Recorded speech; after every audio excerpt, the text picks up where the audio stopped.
Hello, my name is Joel Kirk, and I'm the Artistic Director and founder of Discovering Broadway. Welcome to today's interview with four-time Tony Award-winning director Jerry Zaks. Some highlights of his career include House of Blue Leaves, 6 Degrees of Separation, Guys and Dolls, Sister Act, Bronx Tale, Meteor Shower, Hello Dolly, and the upcoming Mrs. Doubtfire and The Music Man with Sutton Foster and Hugh Jackman. Jerry Zaks, thank you so much for being with us here. You've directed over 41 episodes of television, 25 Broadway shows, you have 4 Tony Awards. So when do you think you're going to get your big break? I hope soon. I'm running out of time. This is, listen, it never gets old, Joel. So it never gets old. The anticipation and the excitement at the prospect of, pre-production and getting into rehearsal and right through to the end. So happily it doesn't. And I'm just, as long as I can keep going, I'm going to keep going. I'd love to go back a little bit to the beginning of, you were an actor first. That's right. You were in Greece on Broadway. That's right. You were Kaneki. Oh, man, yes, I started as an actor because I fell in love with the show when I was in college. I started acting. That's all I ever wanted to do. I went to graduate school to learn to lose 40 pounds and to learn how to dance and to, prepare myself to come to New York, which I did in the fall of '69. I got my copy of Backstage, and I was lucky enough to have my equity card already. Oh, wow. But, and I was filled with tremendous arrogance and belief in myself that I could do this, I was terrified to fail. No one in my family supported the idea of what I was trying to do. And I'm sure a lot of the young people in your program, again, you have varying degrees of interest, but there aren't many parents who will support a young person's wanting to be involved in the theater or wanting to act. I knew that I had to do well. But I loved it. Right. It's really hard to describe how much I loved doing it. And that's really important, again, for you young people. You got to really enjoy it and want to do it and want to work hard at it. It's never felt like work. Right. Because I just love doing it. So I went to the first audition I got. I got a job, an equity job in children's theater, and I basically acted for 10 years straight. It was stage, on Broadway, off Broadway. I was in a soap opera. I did commercials. I did off Broadway.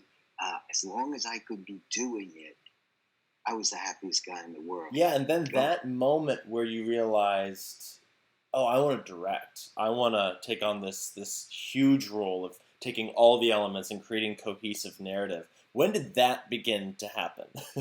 Yeah, it happened around 1979, and it happened very reluctantly.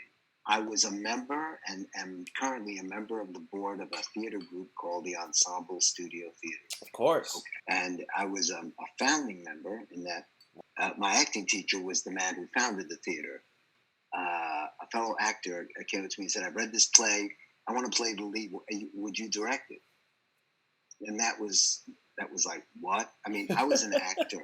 Right. I had been directed, but I didn't really even understand what a director did. I'd obviously been exposed to directors at rehearsal, but I was too busy acting to pay attention, So I thought, and I read the play, and it made me laugh out loud. And then we proceeded, myself and a group of friends at the Ensemble Studio Theater, I directed them.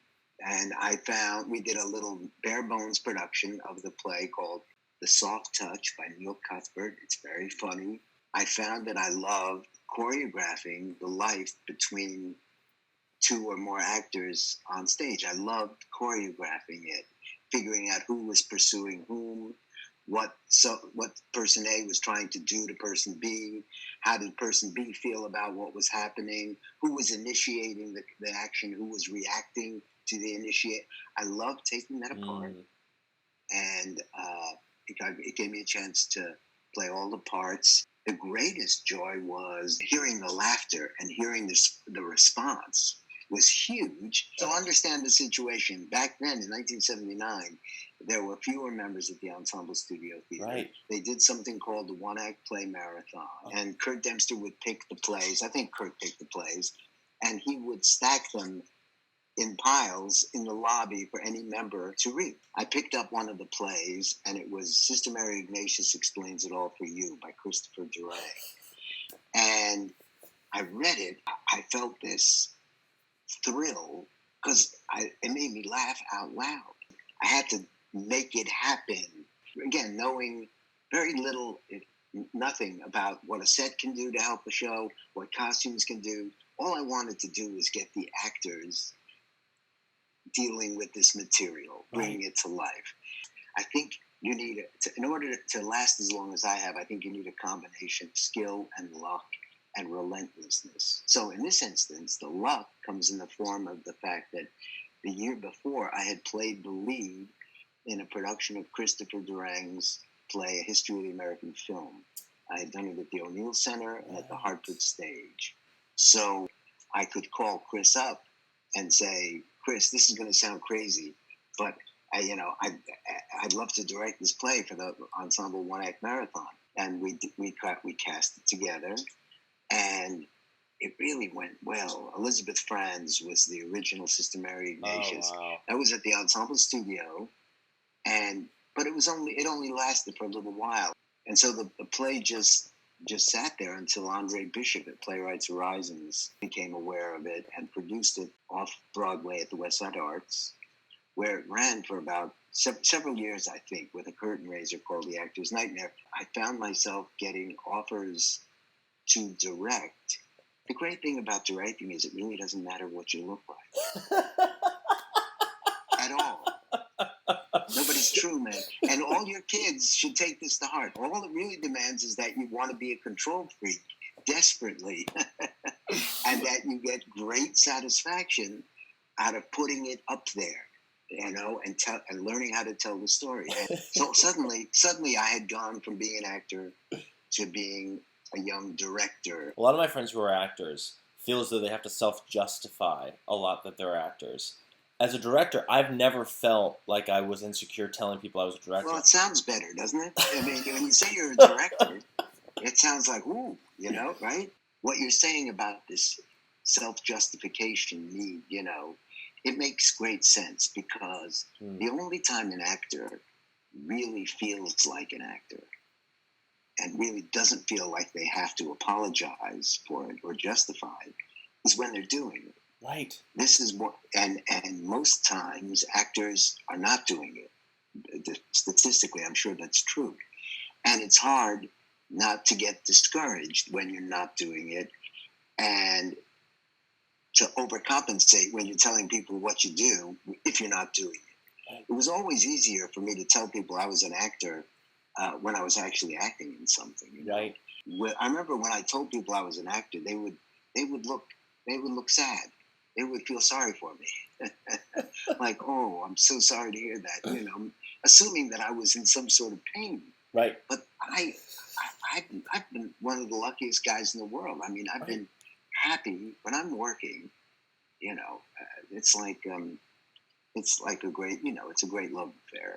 The smarter the people that I surrounded myself with, the more I learned about what they were good at. So the better the designers that I surrounded myself with, the more I learned about what design can do and how critically important it is in presenting, your vision.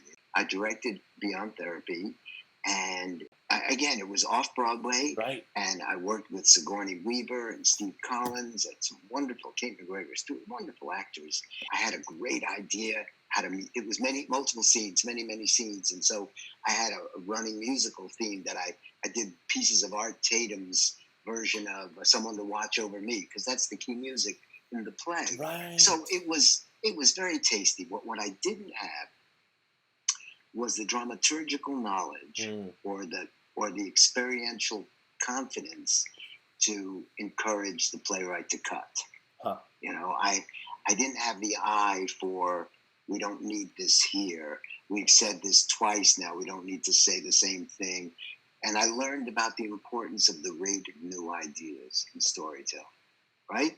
It's like I'm talking to you now, and I'm going to keep talking and hopefully keep you interested by making sure that the rate of new ideas of the things I'm talking to you about are going to keep you from talking. Right? And Right. I mean, long story short, it's picked up to move to Broadway, and I'm called into the office of the head of the Warner Theater, and she told me the play was moving to Broadway, but I wasn't going to be directing it because they needed someone with Broadway experience. That kind of thing is a punch to the stomach, you know. And I was young, so it was worse than being in the middle of rehearsals when the pandemic made us stop working. Right. That was terrible. I mean, I was 3 previews into Mrs. Doubtfire. Yeah. And rehearsing a new staging of a musical number that I knew was going to make that moment better. And we didn't. And before we had a chance to even try it that evening, we were sent home. So look how lucky I was to meet Chris Durang. I mean, really, to have acted in his play and then to have his confidence to direct a play that went on to become very popular and help establish me as a young director, you know. The knowledge, the accumulation of knowledge happens, as I said, experience to experience. You learn something new, and it's great because it's so humbling. Just when you think you've got it figured out, you realize there's a better way to do this. Right. There is no such thing as perfection, or as Browning said, a man's reach should exceed his grasp, but what's a heaven for? You know, there is no such. So, you know, or like Casals, the great cellist, when they asked him why he rehearsed 4 hours every day at the age of 84, 83 or something. He said, I think I'm getting better. And I think so it is with directing, you know, or acting. The more you do, the better you get, the more confident you get, the more control or knowledge of the craft you acquire. I want to encourage your young people that if they have an inclination towards doing this, they should do it without apology, with all their heart, and find the joy in it. Because I'm telling you, from where I came from, I had no business being in the theater. You know, it was as unlikely as it gets. So I'm just saying, if it's something that I could make happen for myself, the young people that you deal with should all believe that. And there's nothing wrong with not wanting to do this, you know, for a life's work. I mean, really, it's great fun to be had on any level. But if you love it, then you should explore it and not be scared of it. That unlikely beginning, if you're open to talking about it, begins with your parents being Holocaust survivors. That's right. That's right. Your parents married during one of the worst. They were separated. Yeah. And your mom is, if I'm remembering correctly, in Auschwitz. That's right. And your father's on the outside, and they're trying to communicate with each other. My father found my mother. My mother survived the death march out of Auschwitz at the end. He tracked her down, brought her to. He had gotten through the war by changing his identity several times. They always managed to stay one step ahead of being captured, and so he found her, nursed her back to health. I was born in Stuttgart in '46. And then 20 months later, they came to the United States, and we originally went to Omaha, which is where our sponsors lived, and then we moved to the Bronx, and then where my brother was born, and then we grew up. Then we moved to Paterson, New Jersey, where my father started this kosher butcher shop, which is what he did. And that's where I grew up, in Paterson, New Jersey. I really grew up believing that anybody who was not Jewish represented a threat. Okay? I mean, it was as simple as that. I was scared when I first saw a Christmas tree. Scared the out of me, you know, only because I thought I was doing something not right, you know. So that's a big thing to overcome. And the arts are known as like one of the most, if not the most, transformative vehicles people have to understanding ideas, to understanding themselves, to understanding humanity.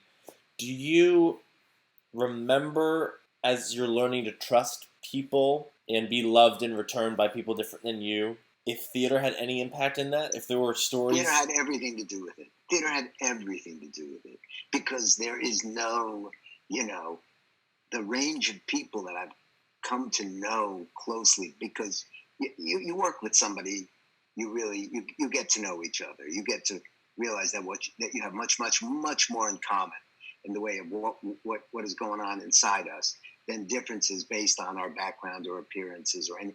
It's like the greatest school for tolerance imaginable. I think theater, working in the theater, I think it was tremendously helpful in overcoming that, and it's a process. I'm a work in progress. The same thing will make us laugh, no matter what you look like or what you believe. The same thing will make us laugh and will make us cry. It will make us care about a character. It will, right. If the storytelling is skillful. Before you're 40, you have four. Is it 4 Tony Awards? Yes, I believe before you were. Before you were, you have right? 4 Tony Awards. Yeah. 6 Degrees of Separation. I mean, these legendary pieces that not only change the American theater, but change what people think storytelling can be. Jump ahead to 1992, where you're doing a revival of Guys and Dolls. Doing something like Guys and Dolls, where, every once in a while, a friend of yours is saying, "Oh, it's my favorite musical." Yes, that's right. And, as if, helming a Broadway musical isn't difficult enough, regardless of how many Tonys you have, to then hear this anticipation of, oh, it's a perfect musical. Oh, it's a great musical. It's everybody's favorite musical. How do you tune things out? How do you focus on the story? How do you actually listen to some of that feedback that could be useful? How do you decide all those things when you're just trying to... It's hard, man. It's hard. I grew up... I grew up illiterate when it came to musicals. I didn't pay attention. So when I took on Guys and Dolls, when I read it and listened to it, I was not familiar with it. I had not seen the movie. I didn't know. So that when people would come up, and they weren't just friends, it was anybody who'd go, "Oh my God, it's my favorite show."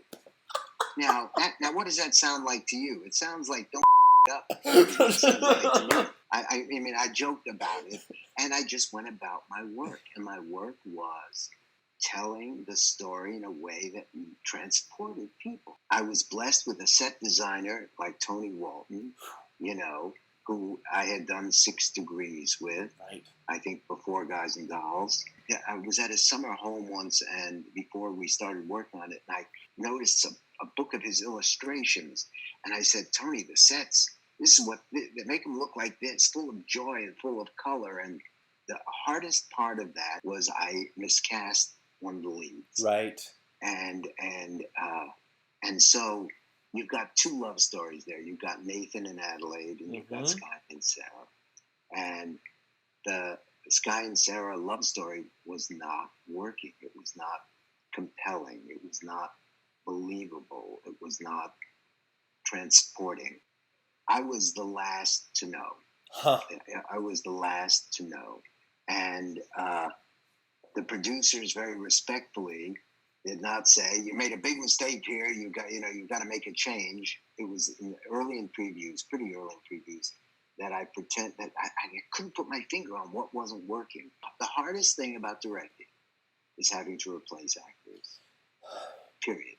Really. Yeah. The rest is just study and practice and trial and error and making it so important, that when the bell rings, you're like a great thoroughbred or a fighter, or, you just want to get in there. But when you make a mistake with an actor, you can't fix that.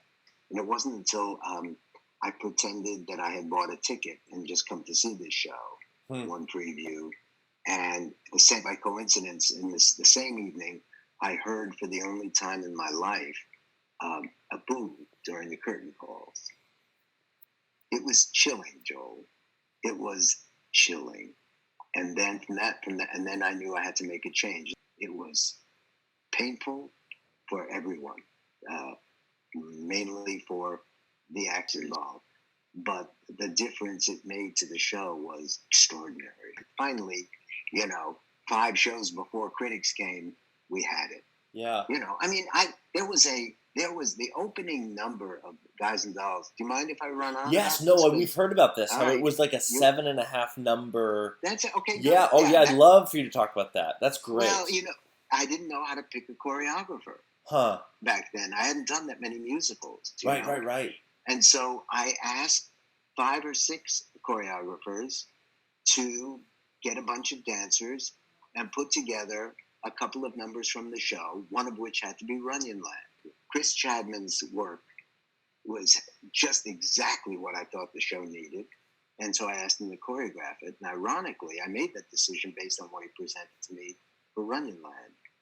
Then fast forward to the production, we're dying in the first 15 minutes. Remember, all you directors out there, you have 12 and a half minutes or 15 minutes of goodwill from the audience.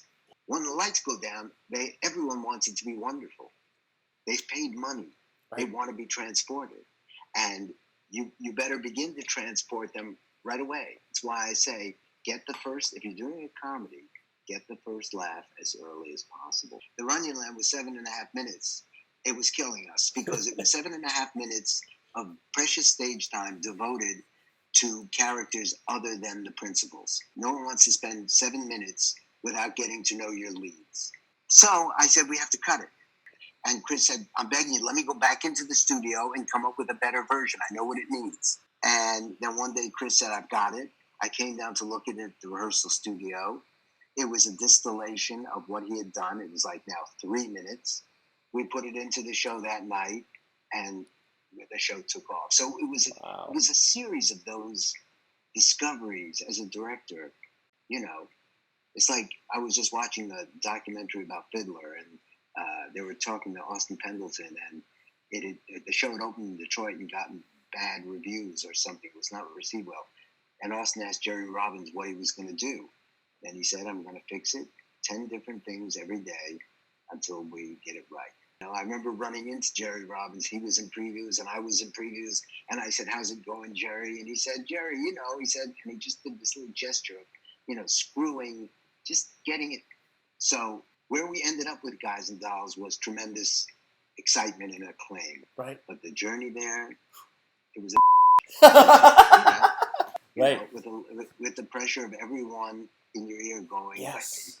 Which I think this is a really important topic, which is there's a misunderstanding, which is, because you're doing a revival, it's already a perfect musical and it's tested. No, because the world's different, people are different, audiences are. So this idea that just because you're doing a show that worked 40 years ago, all the problems are solved. In fact, you might realize you shouldn't have done it at all. What a terrible problem to have. That's exactly right. Now, as a director, you have to pretend, or I have had to pretend with revivals that they were written yesterday and I'm getting to read them today. You have to. That's what I do with Dolly. Except with Dolly, I had the benefit of actually standing in the back as an 18-year-old kid, right? From just having fallen in love with theater and watching it from the back of the St. James, and it was what it did to me was so extraordinary that I went back 2 more times to see it with different Dollies. I stood in the same spot, paid the same $10, I think, to stand or whatever it was, and it was transported every time. And I guess, dreamed of one day, being able to be part of it. But so I had that memory that informed what I did with it in 2017. But I've heard you talk about this many times, you kind of falling in love with that show and watching that show from the back. When I was that exact same age, 18, I was Cornelius in Hello Dolly, and that's when I dropped film directing and was like, I want to do theater directing. And I remember just that musical in particular, playing a character that, he's never kissed a girl, he's out for adventure. Put on your Sunday clothes is just another way of saying suit up. Let's. Yeah. Have you ever watched Seth Rudetsky's dissections of Broadway numbers? Yeah, I have, and I've not seen him do Hello Dolly. Is there a? Yeah, it's great. He dissects Sunday clothes, and it's really fun listening, particularly if you're a student of the form. It was consistent, and I've said this before, with protecting the possibility of a happy ending. You got to know what that happy ending is, and you got to do everything you can to make it happen.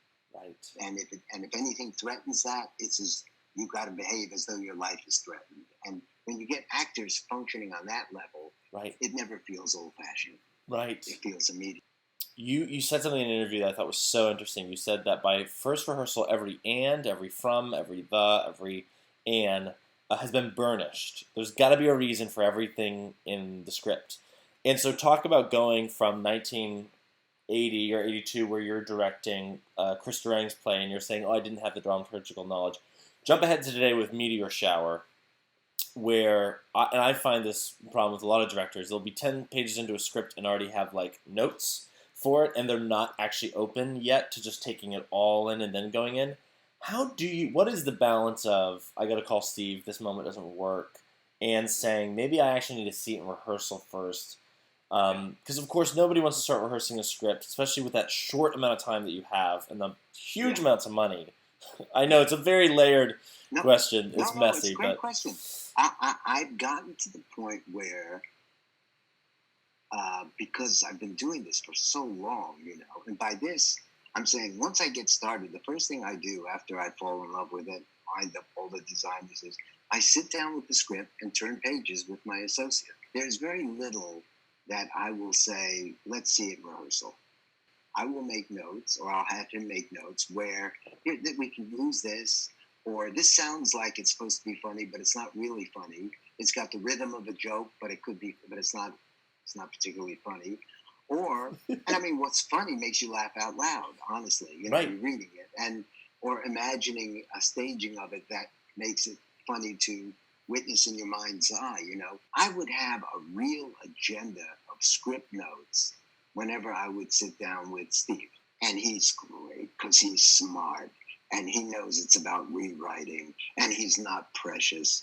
And I can tell you this, that there's an inverse relationship between the greatness of a writer and the will of the playwright and their willingness to cut. The greater the writer, the less of a problem they have with cuts or changes, right? The more mediocre the writer, everything they write is important. And I have tried to avoid those writers in my life, but have not always, But with Steve, he's one of the great ones, Right. And as such, he will listen and he will consider and he will make changes, or he'll what if, and we'll get into the what if game, right. which is great. And with someone like him, he'll actually get up and act it out, and it's fantastic. You better have done work on the script with the writer, before that first day of rehearsal, because things are going to come up as they always do. I live to be surprised by the actors, but I also know I better have a battle plan when I go into that first room. I've got the play blocked in my head. I've had the ground plan. I've talked through blocking. I dictate it to Steve. Steve writes it down. We get in the room. We pretend to make it happen. By the time we go into rehearsal, the script has been worked on to such a specific degree that I'm not interested in actors using it as a point of departure, right? I want you to make it work with the language we've got. If it's wrong, we'll find out together. And the actors need to feel safe in the room. That's a whole other thing about the rehearsal room. They need to know that they're not going to be embarrassed for things they do or things they suggest. Because I, as an actor, was embarrassed 4 times. I will never forget when it happened, how it happened, and I will go out of my way to make sure it never happens in a rehearsal room of mine. So, that's just important to me. If you want the best out of people, you're not gonna want them to be self-conscious or concerned about being embarrassed for a choice they make. So similar to those great writers who are willing to cut things and add things, you've said of great actors, and I've known this to be true when I've worked with actors who've Tony Awards or acclaimed from TV or whatever. The more experience and the more high profile, they don't want to talk. If you say enter from stage right, they'll do it and they'll justify it in the character, and they don't want to talk endlessly about it. They're like, great, I trust Jerry. It's about trust, right? I trust what Jerry's telling me is right, and he's trusted me with the character, so I'm going to go create it. But young actors, and I've noticed this as well, and I've tried to help them not as much over-justify that they're coming from the garage or something, that I trust them to invent it. How do you, because again, even with Mrs. Doubtfire, perfect example, And same with Bronx Tale and many other shows. You're working with kids. You're working with people who it's their first Broadway show. People who it's their 10th. How do you manage a lot of those different really? Yeah. Everyone's vulnerable, and you hit with the key word is trust. Yeah. If I say to you, I'd like you to enter from the front door, I'm gonna, because I know that there's nowhere else on stage that it would make sense for you to enter, and then it's up to you to fill in why you're entering from the front door. Are you coming home? What is it you want? Are you there to support? What you create that life. I often say to an actor, let that be your secret. If you come in the front door and you're twitching and speaking with a strange accent, I'm going to ask you why. What and if you tell me that that you're twitching like that because you've just been traumatized by what you witnessed outside the house, I'm going to say fine, but it's confusing to the audience, and it has nothing to do with the play, and you're distracting us from what the play is about by your behavior. Right. So, you have to help an actor gently distinguish between something that is self-involvement or something that serves what they're trying to get, what they're trying to accomplish. Right. And the best ones, the most experienced ones, the most awarded ones are just as vulnerable as the youngest ones. They really are when they start. Trust, having an actor trust me is like really everything. When an actor doesn't trust me, it's the worst. It doesn't happen that often, but it can be so destructive and disheartening. Which is why the first idea you give an actor better be a really good one. The first thing you say to an actor in rehearsal, the first suggestion you make sure it's a really good one. Well, so I was at the final dress of Mrs. Doubtfire, and You were. I was, which was wonderful. And I sat on the left side, and I intentionally did so once I found out where Kevin was sitting and where you were sitting, because in my experience, especially during previews, if you as a director can watch legendary directors and producers watch their own show that they are still fixing, not only will you learn, you have your own things that you like, don't like, this works, this doesn't work, but to watch you guys work with things that you've known for years, you know what I mean? It's just a whole other masterclass. You go from this stage of, let's try everything, let's play, to creativity being subtraction. First of all, Kevin's great. He's very smart, and I really like working with him. The big change is you go from theoretical to real. You go from theoretical to undeniably true. And the last time that you were intact, remember, was in the rehearsal room. Now you've gone through tech periods where the show has been broken apart into a million pieces and put back together again. That performance that you're talking about is one of the first times, if not the first time, that you're doing a run-through of the whole thing with all the elements, and you've got an audience. That first audience tells you so much. Right. It tells you when they're listening, when they care, when they can't wait to see what happens next, when they're being polite, when they're being indifferent, when something that sounded like it was meant to be funny wasn't funny. What do we do? Was it something we did, or is it the line? And you get the pressure is on to move and to make changes. You've only got so many previews before you have to stop. So it's critical, and it's my most fun time. You directed, for years, Everybody Loves Raymond, some of the most renowned episodes, Grandpa Steals, Somebody Hates Raymond, The Plan, Talk to Your Daughter. And one that immediately came to mind was Grandpa Steals, because that is one of those episodes, I remember watching it, I was very young when I watched it, and it so reached me. Such a baby. It's great. And it's great because it's like, here's, throughout television history, Archie Bunker, obviously Grandpa in Everybody Loves Raymond. There are these characters that they have a heart. It comes out in small ways, which makes it amazing when it comes out in small ways, which is that whole idea of you don't cry, let the audience cry for you. And I remember just the image of him sitting down on that plastic bench and it bend over. Very funny, right? I know. Well, I love working on Everybody Loves Raymond because The actors were great, and the writing was fantastic. The only thing about it that I didn't like was I didn't know what I was doing. And what do I mean by that? I never dedicated myself to learning the craft of choreographing the 4 cameras, right? I think a TV sitcom director's job is so much different than a theater director's job. And in episodic television, the boss is really the showrunner.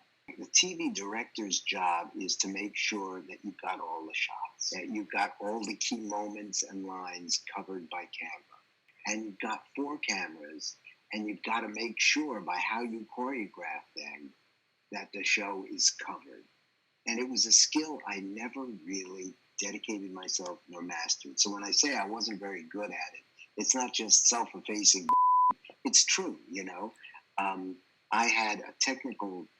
always had a technical director who did that for me, but I always felt it was lacking. I was also in awe of the writers. I mean, we'd do a take in front of an audience, and the writers would descend on the scene and change lines or change a tagline, or and then we'd do it again. And really, it was about the writers rewriting and the actors fielding the changes in an incredibly skillful way. I did 20 episodes. Yeah. Every one of them made me laugh out loud hard, you know? I became great friends with the creator of the show, Phil Rosenthal. Phil was the showrunner and the driving force on that show.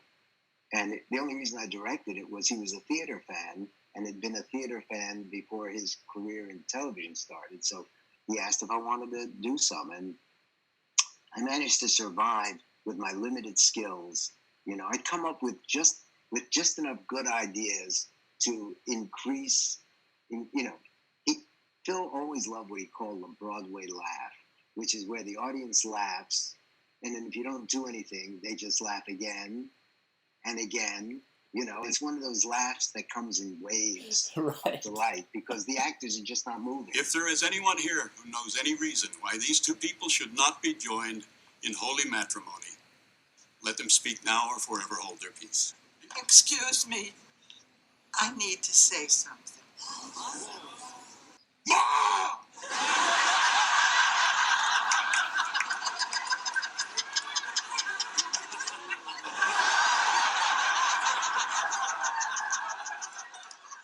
I mean, I love to find those moments where, in Doubtfire, after he goes on about his husband, Winston, who was an alcoholic, he was hit by a Guinness truck. He looked so peaceful there, lying in all that foam. And then they look at each other, Miranda and Daniel.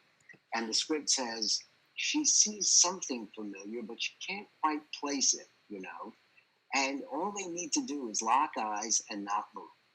If they lock eyes and don't act and just keep breathing, the audience will find that funny, funnier, and then, and you ride that wave as long as you can ride it before you go to the next idea. Well, there's also this beautiful moment in Mrs. Doubtfire where I did, scream laugh. And it was where Daniel is dressed up as Mrs. Doubtfire, is at the gym, picks up a weight, and his whole body just topples over. Isn't that great? It's perfect. That's Rob. Oh my gosh. That's Rob. So great. I can't remember the exact moment that was born in the rehearsal room, but talk about commitment. Talk about you got to be a student of Chaplin and Keaton and the great comedians to appreciate, to even have the nerve. Right. That's why I say acting comedy takes great courage. You do that moment that you just talked about. You got to be brave. Right. You got to be brave. It's something that Rob can do. It's something Nathan Lane can do. It's like commitment to the moment. 100. It looked like the weight just pulled him into the ground. And it was, it's great. I mean, yeah, it's one of my favorite things in the show. And it goes back to what you were saying about the process being a vulnerable thing. If he tried that in rehearsal, and it's a unsafe space where everything is micro-managed aggressively and people are embarrassed, you're not going to try things, and so you're not going to discover things. And so Orson Welles' whole theory of divine accidents, which are the greatest things that can happen, they're not going to happen. That's right. They're not. They're not. And that's your main responsibility, is to make sure it's an environment where people will feel courageous enough to discover those divine accidents, that number changed from what it was in Seattle. It was a different number completely. Yes. I remember that right. number from the reading. It used to be a ballad that was the boyfriend singing. Real man. He's singing about what it takes to be a real man. Right. And the writers very wisely identified the fact that it should be a scene. If you look at the number that's in there now called No. It's great. There's conflict. For one, it is conflict-driven. It's like you're saying. If you took all the music out, it would play like a scene. It would. It reads like a scene, which is the best kind of duet. It's like, do you love me? Do I what? Do you love me? Do I love you? But that if it plays like a scene. Yes, right. Now, you've coined yourself a counter-puncher. I'm really good reacting to things as opposed to initiating things. Right. That's what I mean. As an actor, I was always a better reactor than I was initiator. The great actors are unafraid to initiate. This is why I need a good script. I'm a great reactor to a script. Right. If you're acting a scene, I'm going to be a really good reactor to what you're doing, And if what you're doing is wonderful, I'm not going to say anything about it. Right. Except it's wonderful. Don't even question it. Now let's get it in front of an audience. Let's make sure an audience feels the same way we do, And, that's what I mean by a counter-puncher. I'm really much better reacting to something that you put in front of me. Right. And shaping it from there. So anybody would be lucky to have a career. You're luckier if you have a great career and you're known. You're luckiest if you become inextricably linked to the identity of Broadway. And that's true of you. I mean, Broadway's a very new art form. It's maybe 100 years old. And when you look back on how it's changed, how it's been informed, what people, writers, actors, directors think are possible, you point to the 25 Jerry Zaks shows. Are you aware of that? You have to be. You have to be. I'm aware of it I'm aware of it as sort of what? If I think, wow, I would love to have the career that guy has had. And then I go, oh, wait, that's me. That's me. And I enjoy it. So, yes, I'm aware of the fact that I've accomplished, this Doubtfire, I think, is my 25th Broadway show. And I think, man, it's like, but on a day-to-day basis, it's really important to not even think about that, you know? No, I love when you say that, Joel. I love when you talk about, having made a mark, and I go, wow,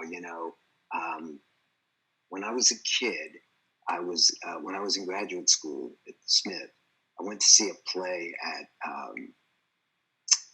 at Amherst, and it was a rock musical that I think Jim Steinman had written. It was like really, really hot. It had a lot of buzz, and Joe Papp came up from the public to see it, and I'll never forget when he came in and he walked down the aisle to his seat. It was just before the show.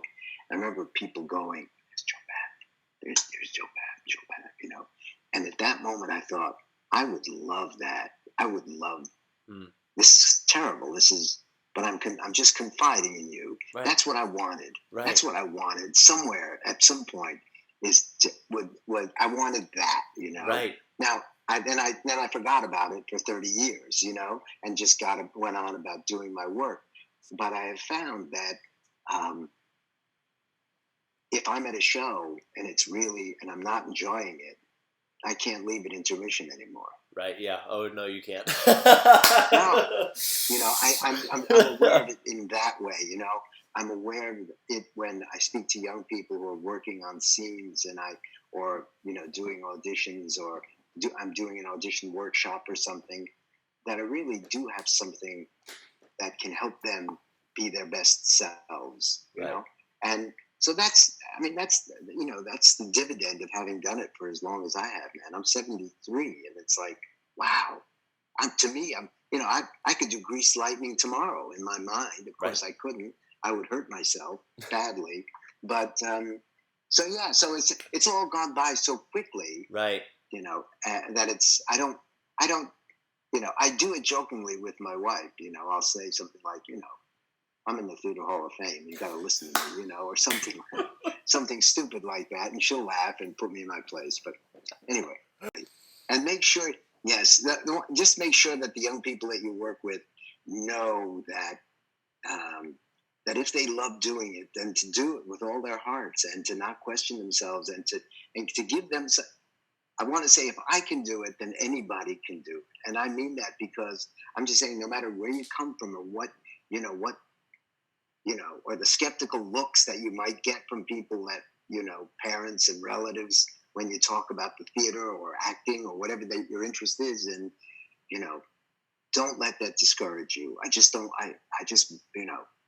it's what Chaz Palminteri, as Palminteri would say, the saddest thing in life is wasted talent, and the choices you make will shape your future forever. So it's like, I believe that, So encourage your young people to explore their talent and to be proud of it.